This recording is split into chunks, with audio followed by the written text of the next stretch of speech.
कक्षा 10 विषय हिंदी अनुपूरक ग्रंथ कृतिका जॉर्ज पंचम की नाक का सारांश समझा दिए थे। आज प्रश्नोत्तर समझाना है। प्रश्नोत्तर में पहला प्रश्न है, सरकारी तंत्र में जॉर्ज पंचम की नाक लगाने के लेकर जो चिंता या बदहवासी दिखाई देती है वह उनकी किस मानसिकता को दर्शाती है?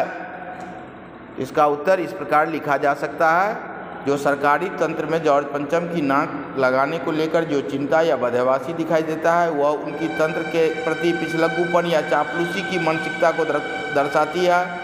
सरकारी तंत्र शासकों की खुशामद में लगा रहता है, इस बात से अलग स्पष्ट लगता है, और सरकारी तंत्र जो है अपने कर्मों के प्रति कर्तव्यनिष्ठ नहीं है, निष्क्रियता है अपने कर्मों के प्रति, यह दर्शाती है। दूसरा प्रश्न है, रानी एलिजाबेथ के दर्जी की परेशानी का क्या कारण था? उसकी परेशानी को आप किस तरह तर्कसंगत ठहराएंगे? तो रानी एलिजाबेथ के दर्जी का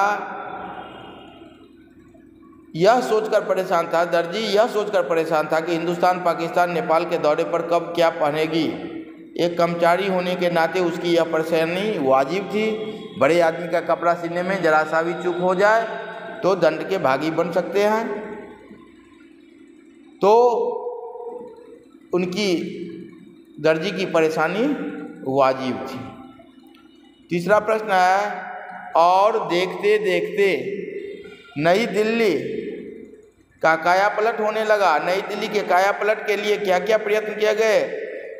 इसका उत्तर इस प्रकार लिखा जा सकता है, नई दिल्ली के कायापलट में सड़कों की मरम्मत करना, रास्ते में पड़ने वाले भवनों को चमकाना, इसके अलावा रानी के जाने के रास्ता आम लोगों के लिए बंद करना होगा, क्योंकि आम पर अति विशिष्ट लोगों का आगमन के दौरान ऐसा किया जाता है। यानी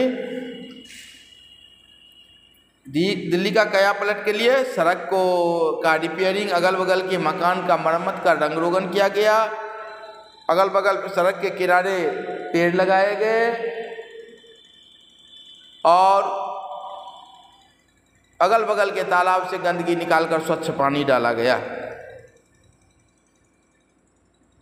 चौथा प्रश्न है, आज की पत्रकारिता में चर्चित हस्तियों के पहनावे, ओढ़ावे और खान पान संबंधी आदि के वर्णन का दौर चल रहा है। इस प्रकार की पत्रकारिता के बारे में आपके क्या विचार है? पहला प्रश्न है। तो इस प्रकार की पत्रकारिता अच्छी नहीं है, क्योंकि यह एक वर्ग विशेष को प्रकाश में लाती है और समाज में एक बड़े हिस्से को मुख्यधारा से काटकर अलग कर देती है।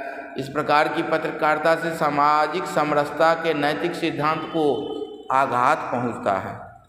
दूसरा प्रश्न है, इस तरह की पत्रकारिता आम जनता, विशेषकर युवा पीढ़ी पर क्या प्रभाव डालती है?